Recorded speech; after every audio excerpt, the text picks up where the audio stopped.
नानी के यहां गर्मियों की छुट्टियों में तीन बच्चे, रेयांश, स्वीटू और जूजू, अपने सबसे पसंदीदा यूट्यूबर सौरभ जोशी के वीडियो देख रहे थे। अचानक वीडियो में सौरभ जोशी ने एक चैलेंज दिया। कहते हैं कि भानगढ़ किले में रात के समय कोई नहीं रुक सकता। क्या कोई इस चैलेंज को पूरा कर सकता है?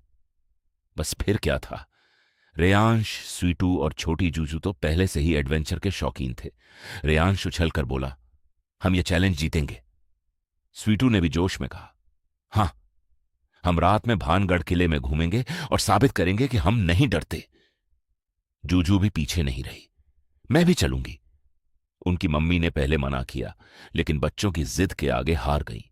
साथ जाने के लिए उनके सौरभ मामा भी तैयार हो गए। फिर सौरभ मामा ने बच्चों से पूछा, तुझे मेरे पे भरोसा है? नहीं। गुड। अब हम साथ में चलते हैं। कहां? भानगढ़। अगले दिन शाम होते होते वे सब राजस्थान के रहस्यमयी भानगढ़ किले पहुंच गए। डूबते सूरज की लाल रोशनी टूटी हुई दीवारों पर पड़ रही थी। चारों तरफ सन्नाटा था। हवा भी जैसे धीरे धीरे फुसफुसा रही थी। किले के बाहर लगा बोर्ड साफ चेतावनी दे रहा था, सूर्यास्त के बाद प्रवेश वर्जित है। लेकिन रेयांश मुस्कुराया। यही तो चैलेंज है। सूरज डूब चुका था। किला अब पूरी तरह अंधेरे में डूब गया था। केवल टॉर्च की हल्की रोशनी उनके रास्ते को दिखा रही थी। तभी जूजू अचानक रुक गई। उसकी आंखें एक पुराने महल की ओर टिकी थीं। वह धीरे से बोली, मम्मी, वो लड़की मुझे बुला रही है। सबने उधर देखा, लेकिन वहां कोई नहीं था। सौरभ मामा बोले, शायद तुम्हारा भ्रम है बेटा। लेकिन जूजू का चेहरा पीला पड़ चुका था। घूमते घूमते रेयांश की नजर एक पुरानी सीढ़ी पर पड़ी। सीढ़ियां नीचे किसी अंधेरे तहखाने में जा रही थी। रेयांश बोला, यही असली एडवेंचर है। स्वीटू ने टॉर्च उठाई, चलो देखते हैं। मम्मी और सौरभ मामा मना करते रहे, लेकिन बच्चे नीचे उतर गए। मजबूरन सब उनके पीछे चले गए। तहखाने में घुप अंधेरा था और तभी पीछे का दरवाजा अपने आप बंद हो गया। जूझू डरकर मम्मी से चिपक गई। सन्नाटे के बीच अचानक आवाज गूंजी, जैसे कोई पायल पहनकर धीरे धीरे चल रहा हो। आवाज पास आती जा रही थी। जूझू कांपती आवाज में बोली, वो लड़की फिर आ गई। टॉर्च की रोशनी आगे गई और सबकी सांसें रुक गईं। वह लगभग जूझू की उम्र की लग रही थी। उसने मुस्कुराकर हाथ हिलाया, फिर मुड़कर अंधेरे गलियारे में चली गई। रेयांश बोला, शायद कोई बच्ची रास्ता भटक गई है। और रेयांश तथा स्वीटू उसके पीछे दौड़ पड़े। सौरभ मामा चिल्लाए, रुको! लेकिन बहुत देर हो चुकी थी। गलियारे के अंत में एक पुराना कमरा था। कमरे की दीवारों पर अजीब निशान बने हुए थे। बीच में वही लड़की खड़ी थी। धीरे धीरे उसने अपना चेहरा ऊपर उठाया और उसकी आंखें पूरी तरह काली थीं। उसके होंठों पर एक डरावनी मुस्कान फैल गई।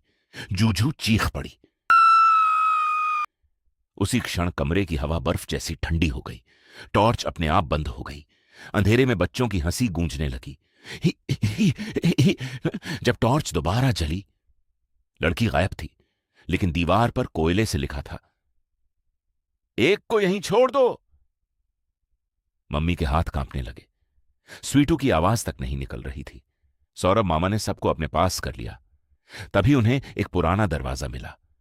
जैसे ही दरवाजा खुला, सामने वही लड़की खड़ी थी, लेकिन इस बार उसके पीछे दर्जनों धुंधली परछाइयां थीं। उसने धीरे से कहा, मैं अकेली हूं, कोई मेरे साथ खेलने नहीं आता। पूरा तहखाना उसकी आवाज से गूंज उठा। सब डर से जमे हुए थे, लेकिन छोटी जूजू धीरे धीरे आगे बढ़ी। मम्मी चिल्लाई, जूजू नहीं!